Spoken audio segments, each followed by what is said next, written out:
Who's ready for some green? I'm making this beautiful soap. It came out incredible. Don't even think about leaving. Grab some snacks and drinks and let me show you what I did.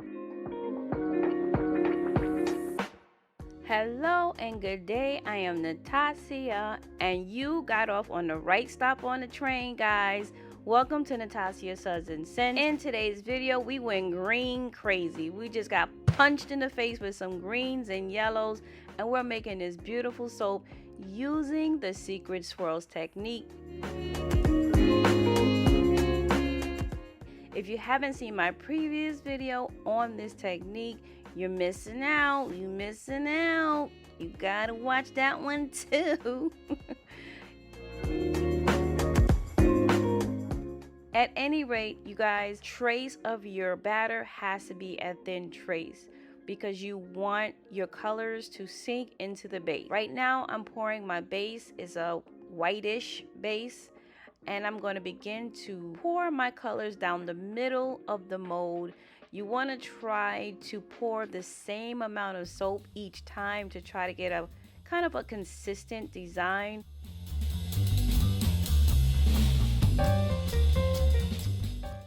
What I end up deciding to do is do a bunch of greens because this was originally going to be an avocado soap, but I changed my mind, but it still came out completely awesome, you guys. What you want to do when you pour your soap, you want the soap to stay in the base. You don't really want it rising and coming out of the base. So far it's kind of staying down a little bit, but you kind of want to keep it as far into the base as possible where it doesn't come up.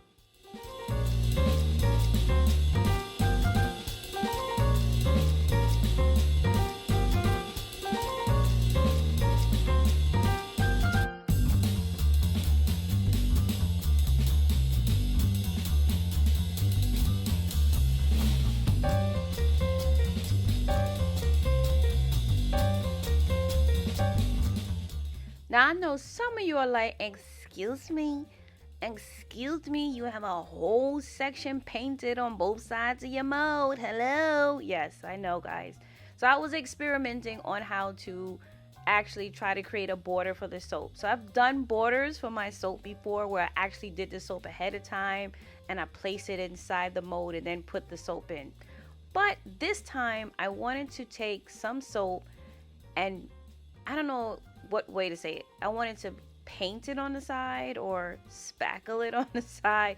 I wanted to smooth it out on the side to try to create a border that way. This actually had a hit and a miss. You'll see it towards the end. I'll discuss it, but I like how some of the results came out.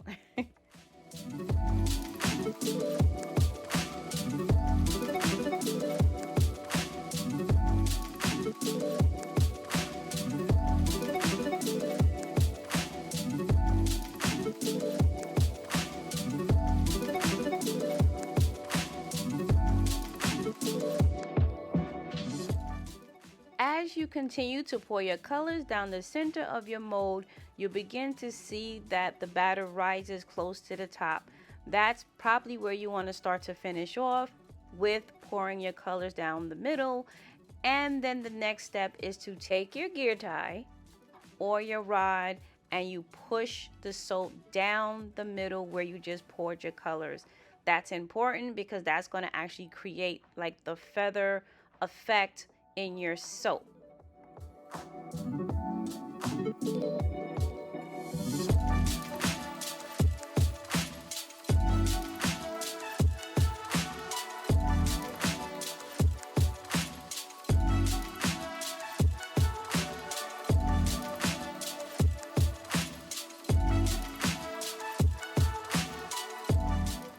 So if you notice, I'm pushing down the middle, then I'm scraping the bottom of the soap, and then I'm coming out through the sides so that I don't interrupt the design.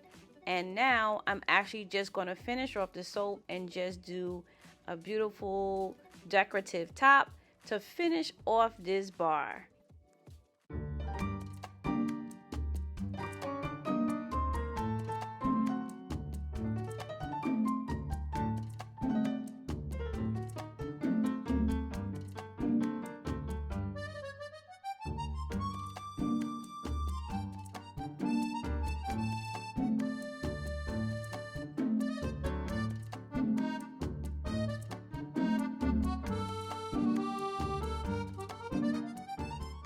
So I decided to take some of the colors that I had left over in my soap batter and just create these linear lines going down the length of the mold, because the design that I'm going to put at the top is going to go perpendicular to that.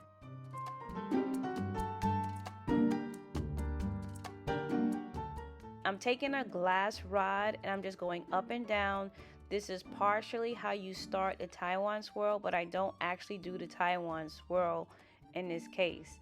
And if you want to know where to get glass rods from, I think I got this on Amazon. They weren't that expensive at all. It's pretty convenient to doing certain types of designs.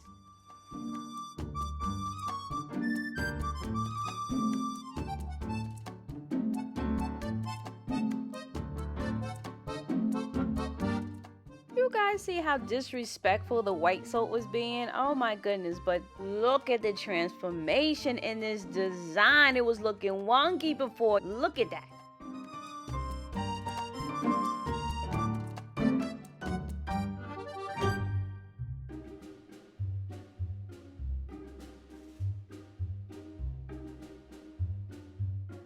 All right, you guys, are you ready for the soap cut?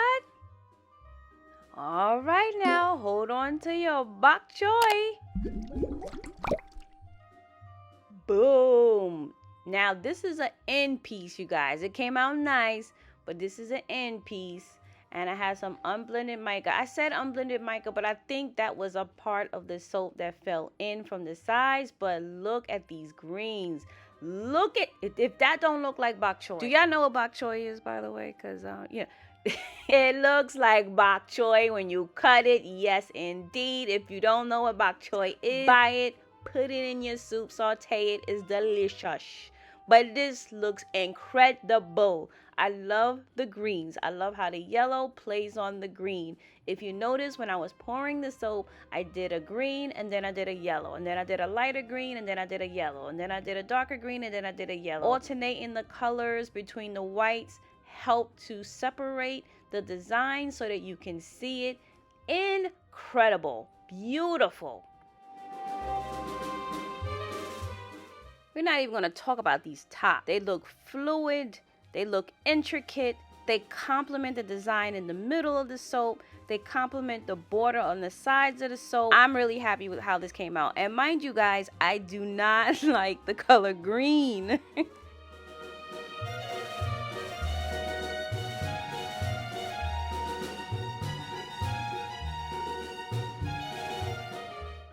Now, I didn't talk about the fragrance, but I use Crisp Juniper. It's by Nurture Soap. It has a very citrus scent to it. It does smell seasonal though. Even though we're going into the fall season, it does give off a fall season scent. But it's kind of universal. It can go with spring also. Man, let's bevel these soaps and get them looking nice and polished. Who's ready for cleanup on aisle 7?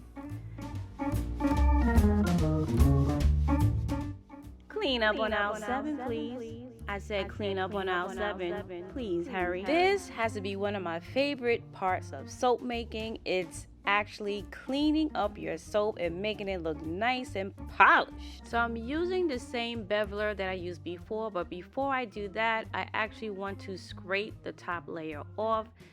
It's a good idea to do that for some of your soaps. It gives it a nice smooth appearance. It also opens up that layer at the bottom just in case you might have some residue at the top. And here is where I'm cleaning off the sides, you guys. As you can see, it does have like a two-tone effect. It has like this yellow-green effect, which kind of looked really, really nice. It did have a design on it, but that didn't work out. But you live and you learn. You're never gonna learn if you don't experiment. Boom. Boom in your face. Beautiful. Beautiful. Ready to go, ready to jump in the shower. Let's go. Now I do have a video on demonstrating how I use this beveler and the ins and outs of it. Guys, I like this beveler, but I ain't gonna lie, if it's not a specialty soap, I do not use it. It can get real complicated.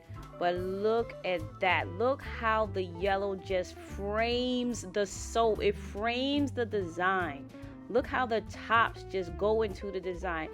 This soap, guys, this is another banger. It smells awesome. It looks incredible. It's green to the nines. Let me know what you think about this technique, you guys. I'm very interested in what you think. By the way, I need you to protect your beautiful skin and your beautiful energy. I will see you guys on the next video. Thank you so much for your support and your viewership. I will see you on the next video.